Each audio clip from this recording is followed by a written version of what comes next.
It's high time we've had a conversation about stilettos. Stilettos are arguably some of the coolest cool factor knives that are out there, but they're also some of the most disappointing knives you can purchase. If you're anything like me, you probably bought your first one at a county fair or at some random knife shop or truck stop somewhere. You bought it, you were excited, and then the thing immediately fell apart. But I recently just had a really awesome experience in Maniago, Italy. We're doing a whole documentary on a bunch of knife makers there. And Maniago, Italy is actually where most proper Italian stilettos come from. And it was a bit of a revelation seeing the difference between like a $20 county fair stiletto and a proper Italian-made stiletto. It really changed my mind about the whole category. And I just had to bring you guys the information that I found out because I was so excited about finding a knife that I'd given up on before I was even an adult is actually pretty cool and pretty practical.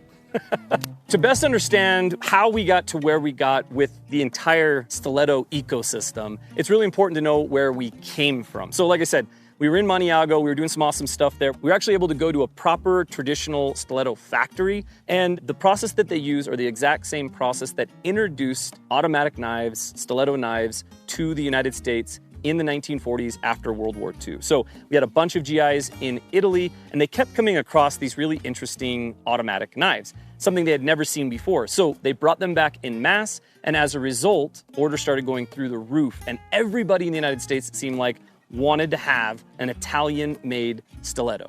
And for a while, it was just an amazing time for knives in general. There was a lot of rad knives coming out of the world at the end of World War II, but specifically, it was a huge advancement in automatic knives, and basically every kid in the United States wanted to have an automatic stiletto switchblade from Italy. Now, as a result, it became the image of a lot of bad boys. There's a really interesting article that was written called Toys That Kill. We're gonna be doing a whole thing on that. Basically, in the 1950s, the whole thing of importing automatic knives, shipping automatic knives, making automatic knives became a lot more litigious and a lot more complicated with the Switchblade Act. Now, it was during this time that there was a lull in the market when it came to Italy being able to provide automatic knives to the United States. And then, late 70s and the 80s, enter the Chinese market making these knives and really just kind of making poor copies of them. And this isn't a bad statement on China. You guys know China makes some amazing knives, but cheap automatic knives are not really their forte, or at least not really the forte that works very well when it comes to the US market. So while we were in Italy, what we were able to learn is the difference between $120 traditionally made Italian stiletto and then like a $20 Chinese stiletto. So let's talk a little bit about the inexpensive version with a little bit of side-by-side comparison. In the $20 version, you're gonna get a very inexpensive plastic handle. Now this plastic handle here is meant to maybe look like an antler or stag, but really cheap, really plasticky. You have a really thin spring on the back. Essentially, the way that stilettos fire is just a big old leaf spring under pressure. So you have a really small leaf spring on the back, and then just generally you can tap on this thing and just kind of hear just not the greatest quality of construction. Now, thing fires okay, it's a little tinny. Again, it's a $20 knife, so we really shouldn't expect too much. I think that's totally fair not to expect too much. And then it does have the traditional bolster lock, just like you would find on like a proper Italian stiletto.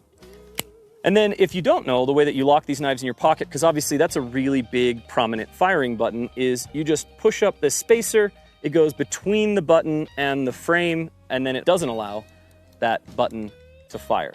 Now, all in all, again, for 20 bucks, not too bad. But the problem, for me at least, is my only experience with stiletto knives was this really cheap, inexpensive knife, and it just kept falling apart on me. And I was just like, you know what, stilettos suck, I'm not gonna carry them, I don't care how cool they look, they're just not worth my time. Now, let's take the $20 knife, and let's look at this handmade Italian version of it. So, like I said, we were in Maniago, we saw all this awesome stuff. So as soon as I got back to the States, I was like, okay, I've got to get myself an Italian stiletto. And I went a little crazy. I got a few because I wanted some in some different sizes. So I've got kind of the smaller size, similar to our Chinese $20 one here.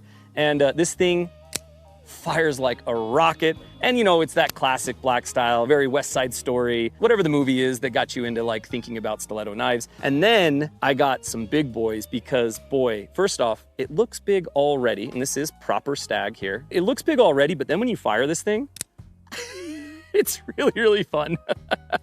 And every time I pull this thing out, people are always like, whoa, that's way bigger than I thought it was. And I was like, yeah, it's like all blade. It's pretty amazing. Looking at both these versions, which again, Italian made, you've got a really nice, big, thick leaf spring on the back of those. You've got really nice, tight construction. Because that spring is so thick, you're gonna get that really hard, really snappy firing. And then on top of all of that, because these are made not just in a factory to be pushed out as quickly as possible, but made by artisans who have been making these knives. The gentleman that owns the factory that we went to, I think he's been making these knives for almost 70 years. He was like 82 or 83, and he's been working in that factory since he was a kid. It was his father's factory before him. So you have these artisans with just a huge plethora of knowledge that were pumping out these knives basically during the heyday, making literally hundreds of thousands of them a year, bringing all of that knowledge to the process. Now, one thing that I learned that was really interesting to me that really sets apart kind of the Chinese made and the Italian made is in that tribal knowledge. So both of these knives are going to be constructed in a very similar way, and that's a challenge with these traditionally constructed stiletto style knives because they're pinned, the way that the springs have to work, the way that they have to engage with the blade lockup, the way that even the lock goes to lock the button lock, all of this has to be hand fitted. So even this one that you're seeing here, somebody drove these pins by hand, somebody checked the tolerances by hand, and did the best that they could. But the difference is somebody who works in a factory and does a job, and somebody who's a craftsman and has a long history of doing something for the sake of doing it well. Watching the master that we worked with in Maniago put one of these together was absolutely amazing. Basically, the final fit and finish of these knives is an entirely hand-done process. And this master craftsman was sitting at a bench just checking all of these different tolerances, adjusting the spring just a little bit one way, adjusting a pin just the other way, and then firing it and listening to it, firing and listening to it, until he was finally happy with the throw that he felt, until he was finally happy with the snap that he felt, until he was finally happy with how the entire package fit together and operated. And it was just really cool to see such a traditional style of knife making being done to something that I think is kind of considered more of a modern style knife, especially when we're talking about switchblades or automatic knives in general. Okay, while we're talking about traditional knives, I have got to show you guys this new modern traditional Magna Cut blade, G10 handles, based on a custom Ken Onion design. This is the Redemption, and it's based on the dead man's hand. Now here's the really rad thing. It's got a crossbar lock. It's made in the United States by Hogue Knives for CRKT, which is super cool to see knives in their new premium lineup that are interesting and that I think a lot of us probably want to own. Like I said, it's based on a custom Ken Onion design that I don't know about you, but I definitely can't afford. This thing is super slick, super smooth, and it's based on boot knives. So very similar to automatic knives and stilettos, which became illegal later. Boot knives and even Bowie knives or Bowie knives were made illegal in the Old West because gamblers would use them primarily as weapons. So the Redemption is a sweet new knife. It is crossbar lock only to be able to open and close it. Again, Magna Cut blade. You guys should really check it out. Thank you, CRKT, for sending us one. We've been digging it.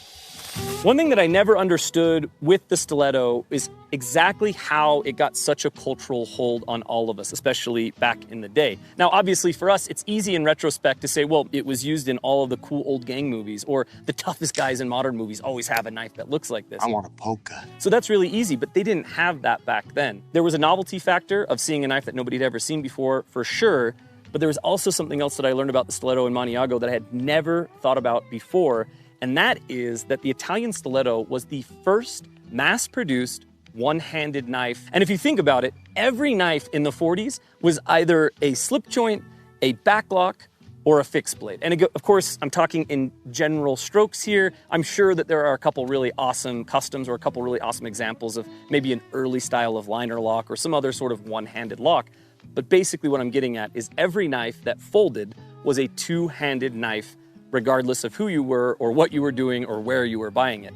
And these Italian stilettos, when they're done correctly, you can release the bolster lock, you can close the knife, right? But you have that spring there, so the knife's not gonna like clamp down on your hands, and then you can go for a full close. So you have literally the first mass-produced one-handed opening and closing knife, which is just absolutely amazing and actually makes a ton of sense as to how these got so popular, because it wasn't just the novelty of the thing, but it was also the fact that you could sit and just play around with this knife sitting on the couch, just like all of us modern knife guys do. It's nice to see some knife culture that attaches us all to the same line. Now, when we were in Maniago, we were able to sit down with a stiletto collector who has over 500 stilettos. And I can tell you right now that the idea of a one-handed opening and closing knife is not the only thing that they were doing with Italian stilettos in Maniago.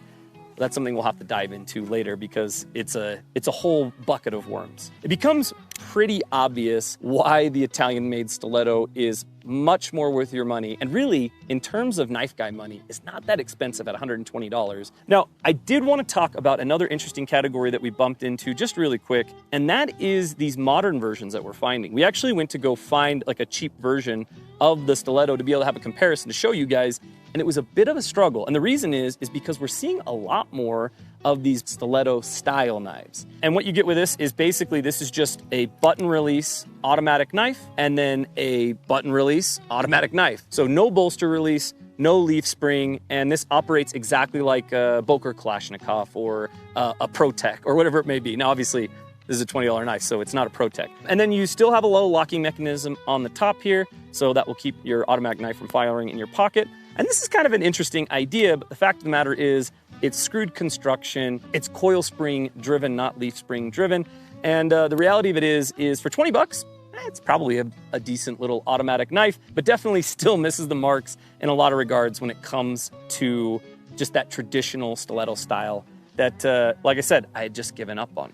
So yeah, I had this epiphany.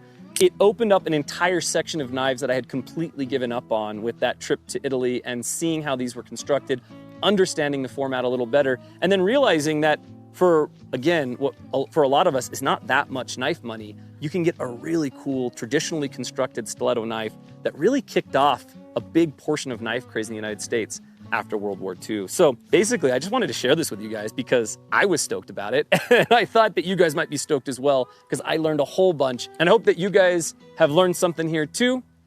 We'll catch you on the next one.